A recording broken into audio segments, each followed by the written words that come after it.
of me now, the fortune of the realm. Call on our savior to wipe out the traitors. The earth trembles as we gather ashore for the lands we swear to own. For our kingdom glorious.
Fellow armsmen, I ask you, will you follow me tonight to break their spine and reclaim what once was mine? Those cravens backstabbed me, deceived me. Never shall I tolerate their crimes again. Now let the hunt begin. Oh, 7,000 souls scared and daunted, such such a tale of woe. Not too long ago, this village was a golden scene of hope. Call down the reckoning to bring back hope and peace. Restore our Gloria to live forever. Bring down the dark regime. I know how to unleash eternal power. Lead us to order. I am the light bringer. Fellow warriors, I ask you, should my campaign come to an end? There's way more to avenge. Oh, 15 million souls living in this realm without much hope. Not too long ago, this kingdom was a golden state of hope.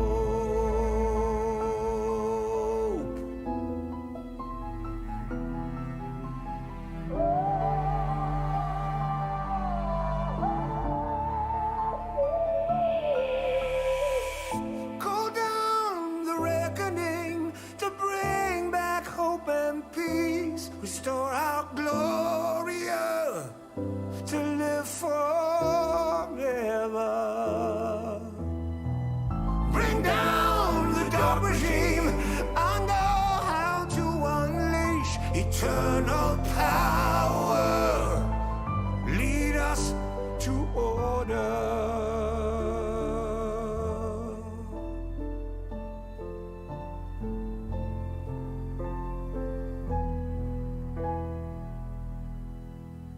I am the light bringer.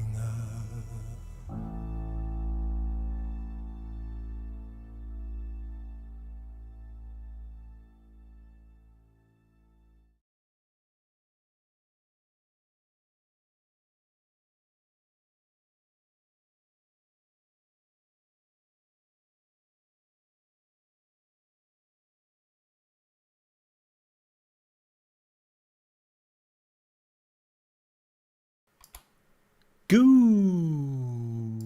evening and welcome back to the Molehill podcast, episode 6. And we have a lot to talk about today. Like, I'm back from vacation. That's the first thing. If you missed it and you were like, Mole, where's your podcast? Well, I was on a vacation, like I was. I was 3 weeks gone. And yeah, that was a good decision because I definitely needed that. Lots and lots of changes happened. And we have a lot to talk about. Our main topic for today will be video game delays. You might noticed we have now reached the second half of 2022 when it comes to video game releases. And they're getting delayed. Tons of them actually are getting delayed. And the big question is, why? Because there are actually some rhyme and some reasons for those delays, and then some questionable ones. But before we are getting to that, we have different topics to talk about. I want to talk a little bit about one of the biggest changes which happened after my vacation was done. And that is me entirely moving to YouTube. And the second one is some gaming news. And then we also played a new game today, which is 2 Point Campus. I want to give you my honest thoughts about in just like 5 minutes. And then we are moving to the main topic. So, lots to talk about. Let's get right to it, shall we? So, I will be honest. I have been thinking about moving platforms for quite some while. I have been on Trovo for over a year, and I am refraining from looking at my numbers when I'm live, but I do look at my numbers now and then to get an understanding on what is going on, right?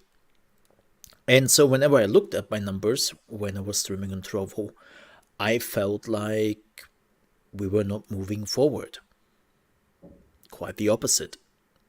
And this also had to do with the platform itself, because the platform has to grow, and they're growing in certain areas where Twitch isn't. And that is mobile gaming, and of course countries where English is not the main language. And so they set out to grow Trovo in those countries and in those areas, and it works. The problem is, it doesn't work for me. I'm not a mobile gamer, and English is my main language. And don't get me wrong, I'm not expecting people that English has to be their main language. Like, shit. English is my first language, right? And so I'm not expecting that. But the problem on Trovo was literally that people came in and they were speaking Portuguese or Spanish with me, right? And when you try to find like common ground, they were like, no, I'm not, sorry, I don't care. If you're not speaking any of the two languages, I'm out. And I don't blame them, right? But the problem for me as a content creator is that you cannot grow your audience and your community when you don't have at least a common ground somewhere. And well, it's at least the language to a certain degree, right? So yeah, all in all, I was very, very disappointed with Trovo when it came to growth. I still think that what the platform is doing is pretty cool and pretty interesting, but when it came to just growth, it didn't work. And so I was, of course, looking for alternatives. I had to find something, right? And I know that a lot of people will always say, hey, how about Twitch? Why not Twitch? You are a Twitch partner. Why are you not streaming on Twitch? Well, because first, the Twitch partnership is a petty partnership. I got this because of my numbers on Mixer, and Twitch wanted to show some goodwill to some of the older partners which came from Mixer to Twitch. Like, it wasn't really, they didn't give me the numbers because I actually reached the numbers on Twitch. I wasn't even remotely close to the numbers. And they were just like, yeah, here, whatever. Like, again, like, there is still this weird myth that being a Twitch partner is something very special. I was like, no, it doesn't change anything. Yeah, sure, it changes the emote slots you can have. Yeah, you have a check mark to your name, but doesn't really change much. I have to admit, though, I had some companies which started to talk to me because they saw that I was a Twitch partner. So I will admit that I got my foot into the door thanks to the Twitch partnership, even though I do not stream on Twitch. But regardless of that, I don't want to be on Twitch. Twitch is not the platform I want to be on, and I just moved on. And I looked for something else, and here we are, back to YouTube. You might remember that I was on YouTube already 2 years ago, and now we are basically back. But 2 years ago, YouTube was really just a stepping stone, an in-between thing, because YouTube was not ready. YouTube didn't get their shit together. I wasn't producing any YouTube content. Like, all in all, YouTube was an emergency solution, getting away from Twitch. And now this is my first foray in actually trying to do something on YouTube. Like, I have been doing a lot of videos over the last 1.5 years. Well, actually the first year now. I haven't fully producing videos for 1.5 years. I started, I think, last year at the end of summer is where I really started out to make much more videos. And it works. Sure, slowly but surely, steady wins the race. Not huge jumps, but I'm slowly getting my bearings. I need the right games for make things happen. I think that's the biggest problem right now.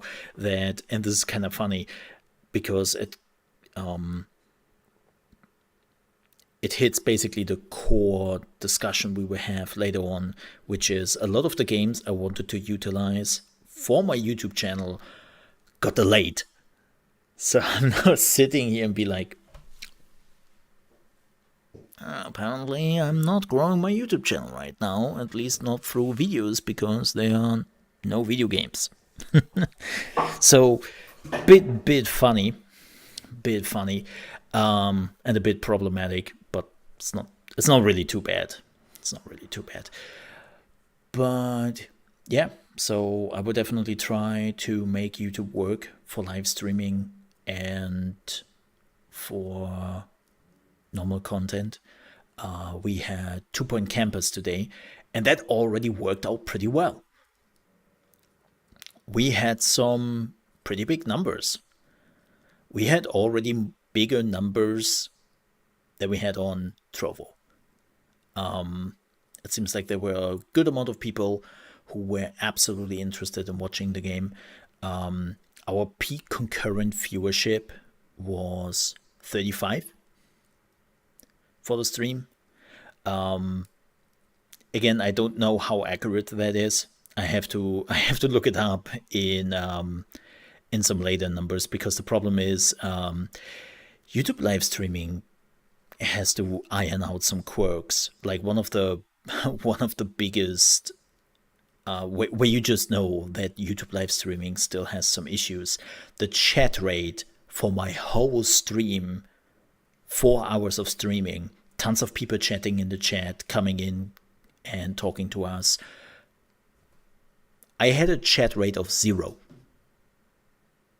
YouTube was actually telling me, well, dude, you had some good viewers, but nobody was chatting. And it's like, huh? What? Are you? Oh. Ignore my not cleaned up side there for everyone who is watching the stream right now. New camera. I have to clean that up. Don't look at it. It's horrible. I have to clean that up. Didn't have the time. I know. But no, jokes aside, it's just like YouTube has to figure out some quirks still. But yeah, YouTube is now the home, and I'm planning that this will be my permanent home. This is not a stepping stone this time. And more importantly, I just wouldn't know where else to go. I think that is my biggest problem as well. Like, even if I would decide that I don't want to be on YouTube, I wouldn't even know where to go, because I don't really have any options. So YouTube it is. And I'm kind of curious to see where they're going, because, as I said, it seems like YouTube is finally getting their shit together and starting to care for live streaming. One of the things I have been noticing, which must have happened in the last few days, it seems like YouTube is finally splitting live streams and videos from each other. I know, like, if you have never been a content creator on YouTube, like, for you, it's like, what do you mean by that?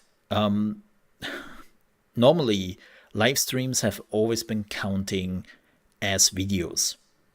The YouTube algorithm and the interface and everything YouTube related didn't make a distinction between a live stream and a recorded video. For them, it was the same, because you were recording a live video with YouTube live streaming. But the interface has changed, and now they're actually acknowledging that those are live streams and that you are using like a streaming software and all that. Like it's a very, very interesting thing that they are now starting to even acknowledge the difference here. And that's good. That's needed, because what a lot of content creators do, me included, we have basically a channel where we are putting all our live stream VODs on, and then we have a channel where we do our normal YouTube stuff.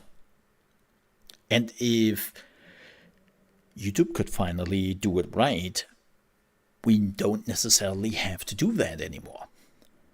So I'm curious, like, things are happening at YouTube Gaming, and that's good.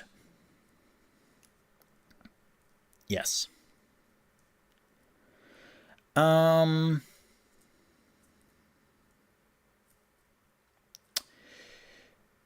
So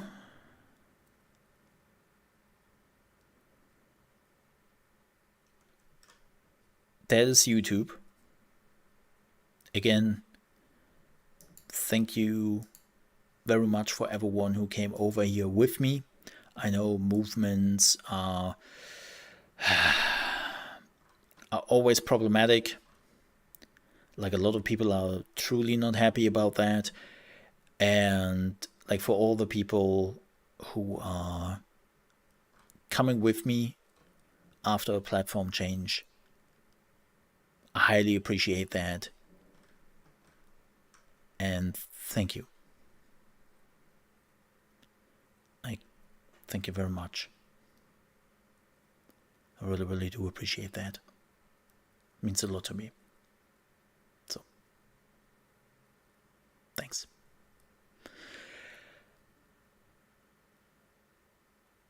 Now that we have talked about that, let's talk about some gaming news. How about that? Yeah, we have a few. First things first. Oh boy. AppLovin Corp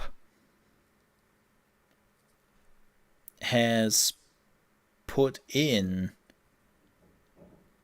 an offer to purchase Unity for $17.5 billion in an all-stock deal.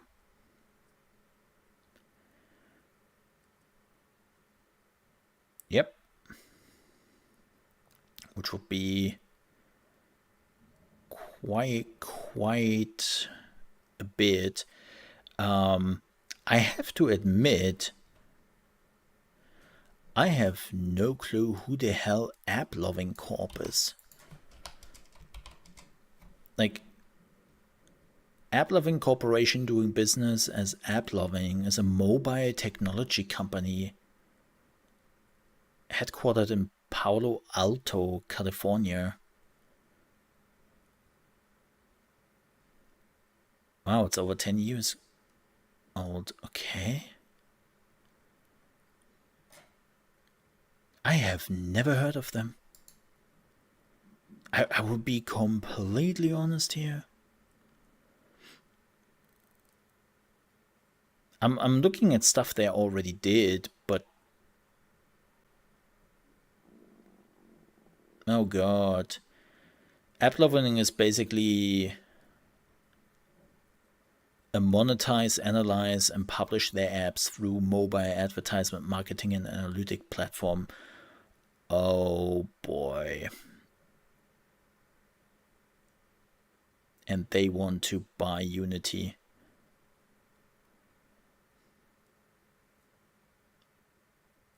Which is kind of interesting, because their total assets is only $6.1 billion. And their total equity is only $2.1 billion. And they want to buy Unity for $15 billion. Okay.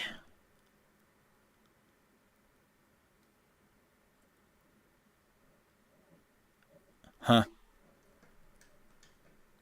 Well, let's see how that will go for Unity. I mean, Unity has been in hot waters for quite some time, and this doesn't seem to be as great as it sounds.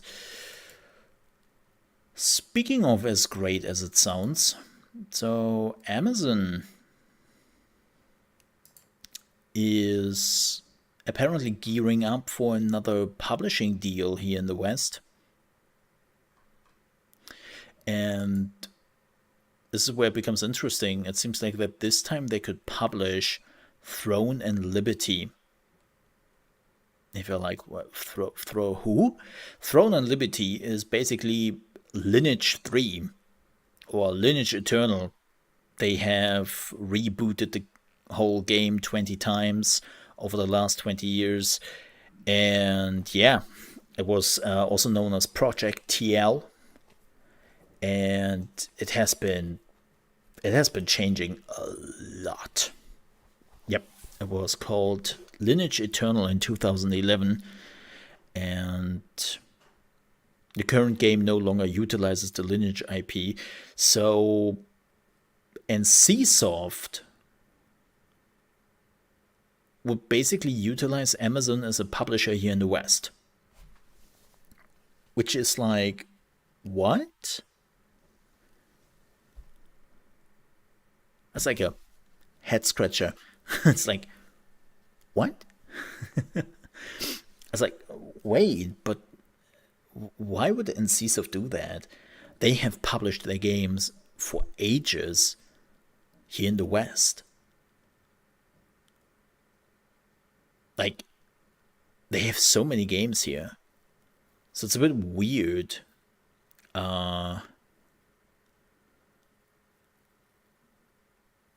Why they would do that. But yeah, apparently this is a rumor for now. A rumor. But apparently there was an insiders from both companies said that, oh yeah, we're in discussion for global distribution business alliance for Throne and Liberty, and the possibility of a collaboration is high. This apparently has to do with Lost Ark and how well Lost Ark has been doing here in the West. And now NCSoft is dreaming that their games could also become that good. So, yeah. The problem is,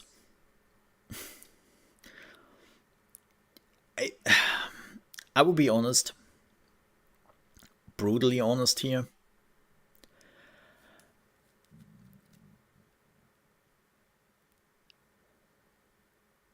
Amazon was not the reason for Lost Ark to be that successful. I will be honest. I don't think that Amazon was the reason for that. Yep. Like, Lost Ark was anticipated by a lot of people. The community was always pretty big, and they were just happy to just go with whomever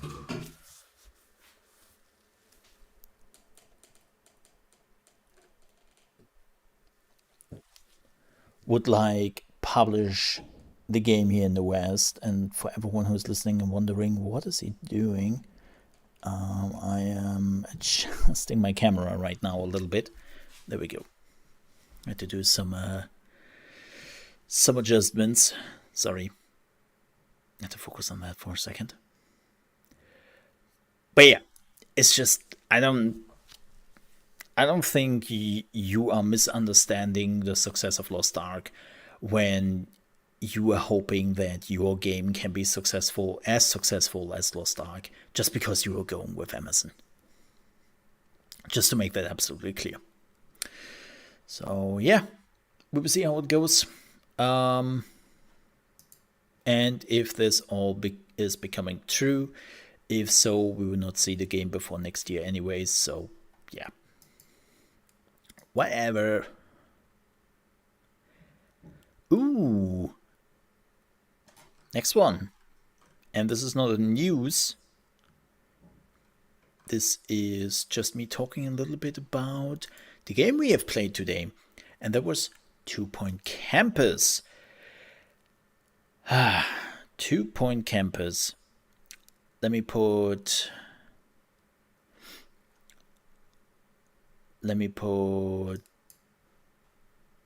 a video up for that from the stream we had earlier. And 2 Point Campus is basically the successor of 2 Point Hospital. So if you played 2 Point Hospital and you were like, hey, wait a second, 2 Point Hospital, I actually enjoyed that. I wonder how that is going. Well, we have played it today. It is also now available on all platforms, plus Xbox Game Pass. And there we go. And I would say it's definitely a successor. Like, yeah, sure, a few things are different. Especially the students are very important, because your students are not leaving you after they are cured, because there is no curing to be done. You have them for 3 years, so they are studying at your university for 3 years, and you have to make sure that they are happy, but also have good grades. And so you are managing university, and you have to take care of them for 3 years. And that sounds easier than it is. Like, it's definitely one of the main aspects to do it right. Also, your money flow is very different. Like in 2 Point Hospital, your money flow was pretty simple. You cure somebody, you make money. Right? It's like, yeah, duh. In this game, you have 2 tuition fees, and you have to basically balance on how much you want to support a student, or how much you want to support your students, and how much money you want to make. Because the more support you give the students, the more high quality your stuff is, the less money you will make. And for me, money became actually a big issue in the second mission. Like, I was running out of money constantly because I was investing into some pretty big university, and the money I would make from the students would not offset that. And the same goes, you were also making extra money from the XP the students got. So the more they are learning, which is basically an XP system, the more money you would make, right? So that's definitely a big thing you have to look out for. Another big thing, oh boy, it took me so long to realize that, because I'm a dingus. And it's a new change. So what you can do now in 2 Point Campus is you can build everywhere. And yes, that means even outside of the building. And in the second mission, I realized far too late that the building we had at the beginning was not the full area, or was not utilizing the full building area. So they had a smaller building than the actual area you could have utilized. And so my mistake was that I, of course, did buy new land, because that's what you were doing in 2 Point Hospital, right? Like, whenever you were running out of building space, you had to buy new land so that you can put a new building there, because you didn't really have the freedom you have in 2 Point Campus.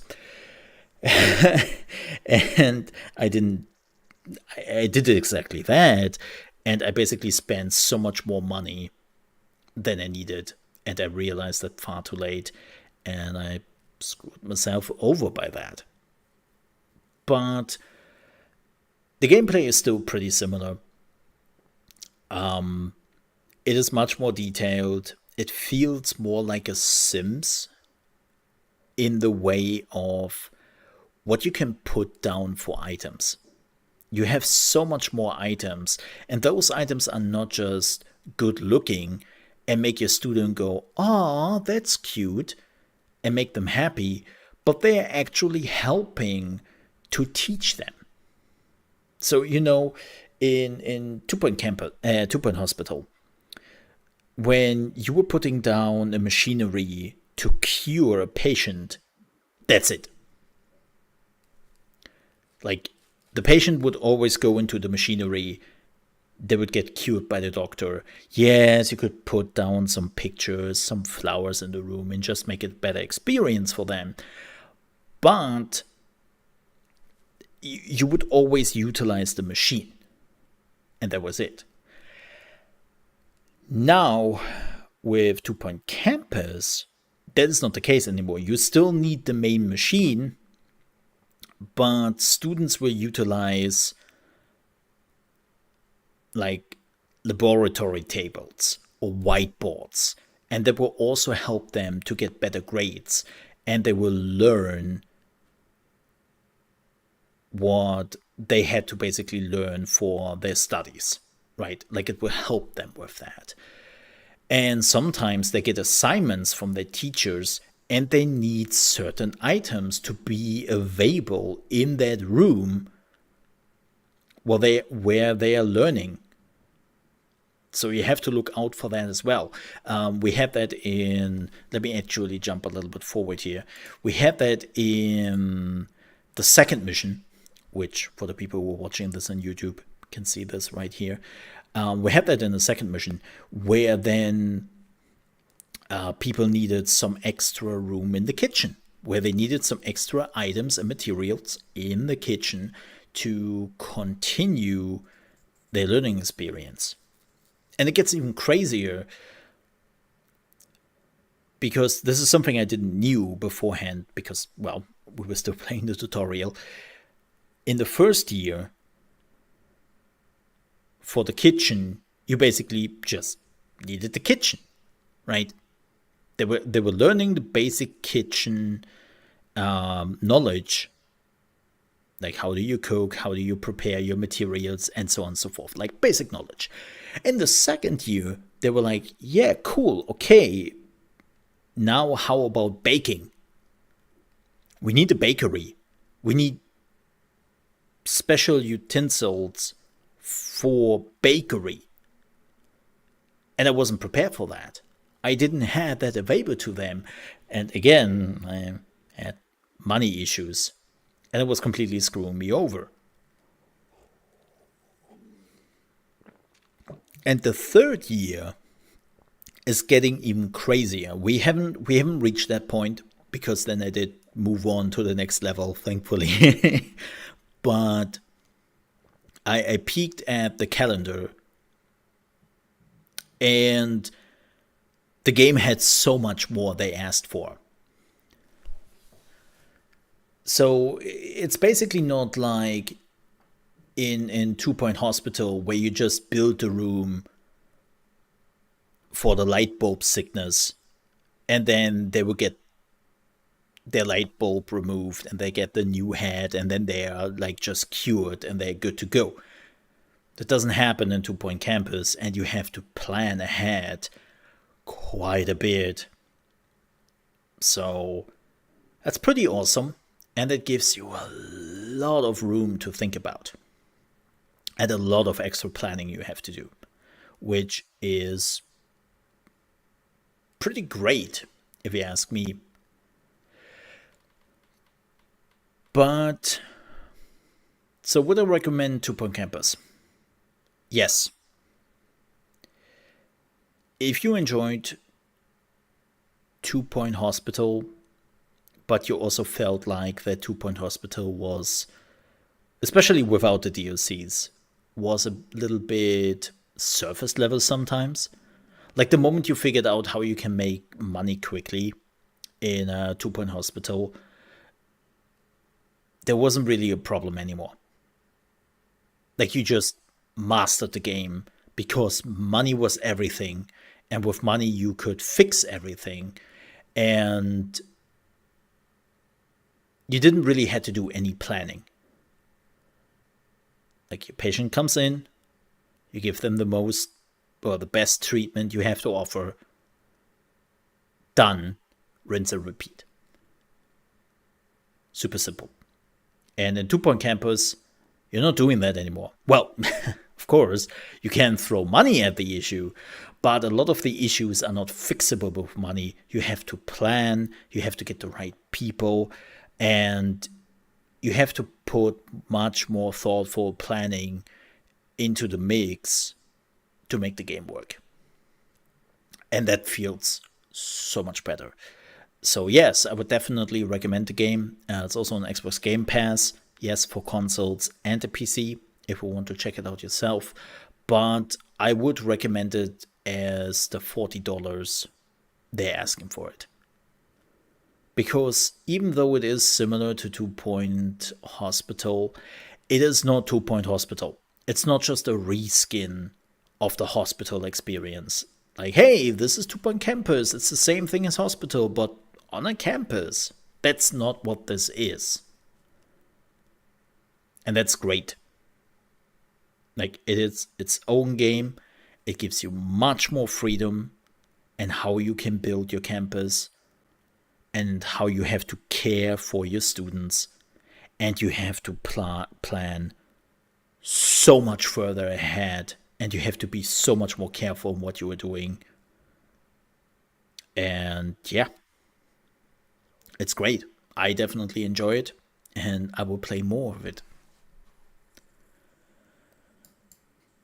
But with that said, let's move to the main topic for this evening. And that is Marvel Midnight Suns. Or, to be a little bit more precise, delays. Yes, we have to talk about delays. So what is going on? Well, video games have been delayed forever. And I have to make something very clear here. Delays are fine. I don't have a problem with video game delays. Absolutely not. If a game needs a delay, you delay a video game. Because if you don't do it, we are getting games like Cyberpunk, right? And it's just like, yeah, we don't need that. We really don't need that. We had too many games, unfortunately, in the past, and it was bad, right? Like, we don't need any like non-delayed games when the game still is completely unfinished. Speaking of Cyberpunk, I have been playing Cyberpunk again after 1.5 years of patching, and it still feels like so-so. Like, it is a good game now, or let's say it is a game now, but it is still not there where it could have been. Right? So, a delay is always preferable over what we could get. Right? And so I don't really mind that Marvel Midnight Suns has been delayed again. I don't have a problem with that. Delay it. Make it good. Make it a game I'm looking forward to and I want to play for a very long time before, well, again, we get like so many unfinished games. But there is a problem we have to talk about. There is an issue with delays. And I sometimes get the feeling that and I assume this is from the publisher's side, games are getting a release date too early, and they don't really know in which state the game is, and they also don't care. And that this leads to some huge issues. Like Marvel Midnight Suns, wonderful example. The game was supposed to come out in March this year. March. We have August now. And then they were like, nah, we take some extra time. It's now officially coming out, I think, on the 9th of October. No more delays. That's it. Now, it's, well, the game is coming out in this financial year, which is, by the way, going till June 2023. No new release month or release date was named. And that's the problem I have. It says, okay, so you delayed it again, this time without any date, without any big informations. Okay, take your time, make it good. I'm not blaming the developers. I seriously don't. But what is going on behind the scenes? That you delay your game from March to October, and then from October into we don't know. And it's not just Midnight Suns, to make that absolutely clear here. We just had Warhammer 40k Darktide. Another game I'm absolutely looking forward to. Huge Warhammer 40k fan. Darktide looks amazing. People who have already played it praise it. And that game has been delayed multiple times. That game should have been released in April, May this year, before it was postponed or / delayed. I think it was supposed to come out in January this year. It was supposed to come out in January this year. Then they delayed it into May. Then they said, folks, we really want to polish this. We really want to just hit it home. Sorry, September. And everyone's like, yeah, all right, take your time. Do your thing. And now it's like, not September, November. I was like, okay, again, do your thing, take your time, no pressure, but what is going on there? Like, who is doing the planning, and how can you be so off? Another thing, quick warning here for everyone who is looking forward to Harry Potter. I'm pretty sure that Harry Potter will become delayed. Why? The game doesn't have an exact release date yet, besides of December. And let me tell you something, if I have learned something about releases, developers really don't like to release in December, because around at the 15th / 20th, every development studio is just shutting down for Christmas and New Year, and then they're coming back in January. So releasing games too early to that cutoff date, which is the 15th till 20th of December, put some huge strain on the developers. I mean, if you want to have a prime example, look at Cyberpunk. How basically Cyberpunk released on what? The 13th, the 15th of December, because they really wanted to get it out of the door, because Christmas sales and whatnot. And then it released in an absolutely awful state. And it happened exactly what I said earlier would happen. And developers were like, well, I'm on vacation now. I'm out. It's Christmas. It's New Year. We come back in January. So a lot of developers don't like to release their games in December for that reason. So I very much believe that Harry Potter will get delayed. But I'm just wondering what is going on in the management area here of video games when it comes to release dates. Like, another example, Starfield.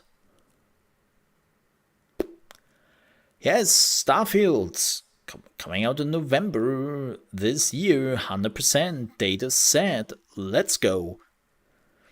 And now we are getting it at some point next year. Again, not blaming the developers, not telling them not to delay. Delay a game as often as you have to. Please. But this is more aimed at the people calling the shots and for the people who are making those dates.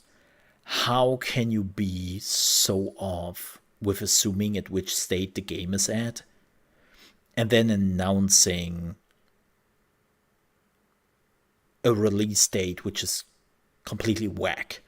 Like, I still remember, what was the other game? Anthem. Does somebody remember that?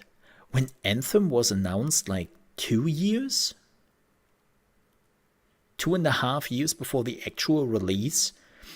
And then they were like, oh yeah, we already have a release date for that. And even the developers which were in the crowd watching the announcement of Anthem were like, what?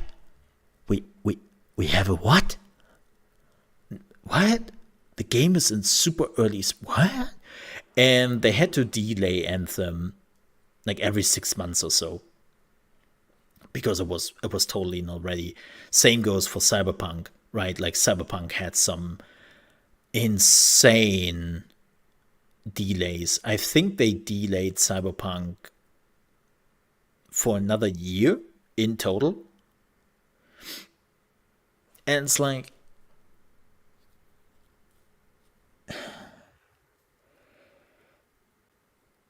whoever is calling the shots with the release dates, please stop.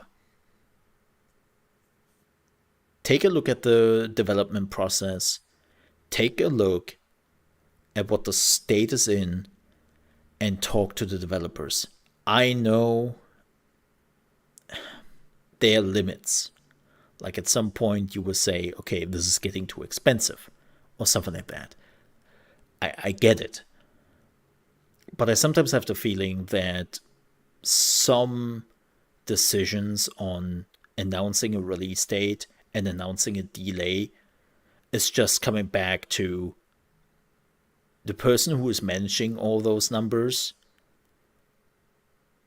didn't take the time to just inform themselves on which state the game is in. And they could have known if they would have just asked around, and more importantly, like, not maybe threatening the developers or something like that, like as we have heard in the past. It's just, don't do that. Like, that has to change, because at some point most people are really understanding of delays. And by the way,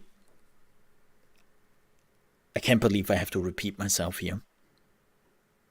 But for all the people who are harassing or who are attacking developers for a delay, like, go F yourself. Like, screw you. Don't do that, right? But nonetheless, the more often games are getting delayed, people like just starting to have trust issues with the developer.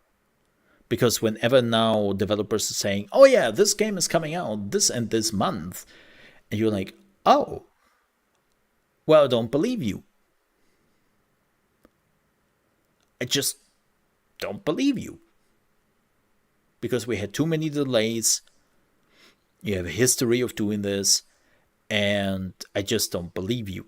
And that leads us to the next problem then, that the hype of the people is going down. Because people are getting hyped when their game is getting closer and closer, right? It's like, oh my god, yeah, I've been waiting for this game for years. I'm waiting now to play it. Oh my god, it's only 2 weeks away or only 2 months away. Oh my god, I cannot wait. And when we are reaching the point where you cannot trust a publisher anymore, that those release dates ring true, because not because they delayed their games so often, but because they had to delay their games that often, because they don't know what's going on with their games, you stop getting hyped.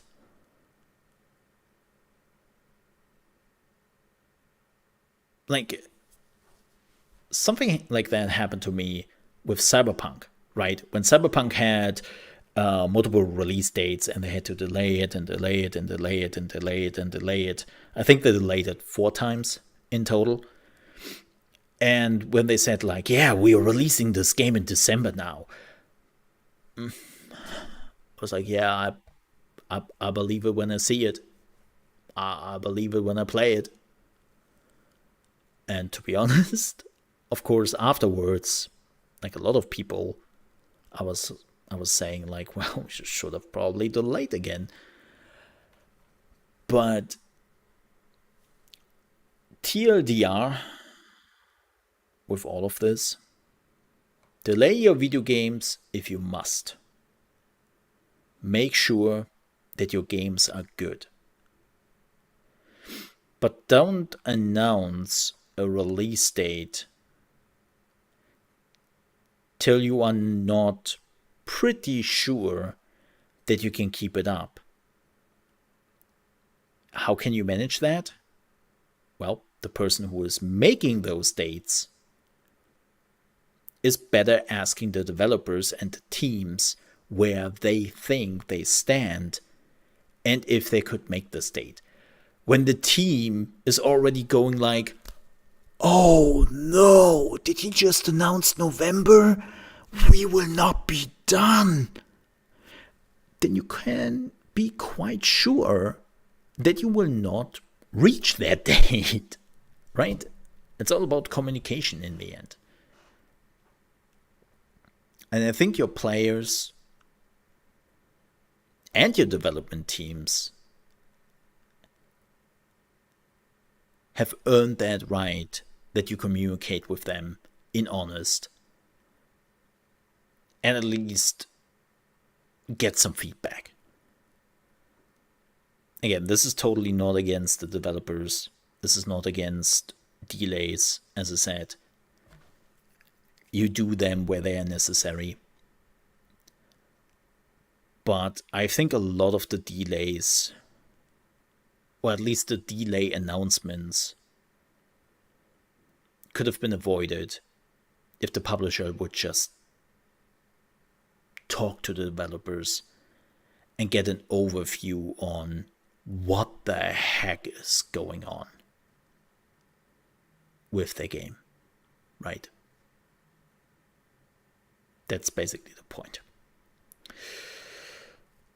But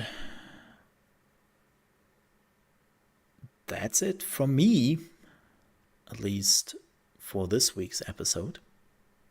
Thank you for everyone listening and joining.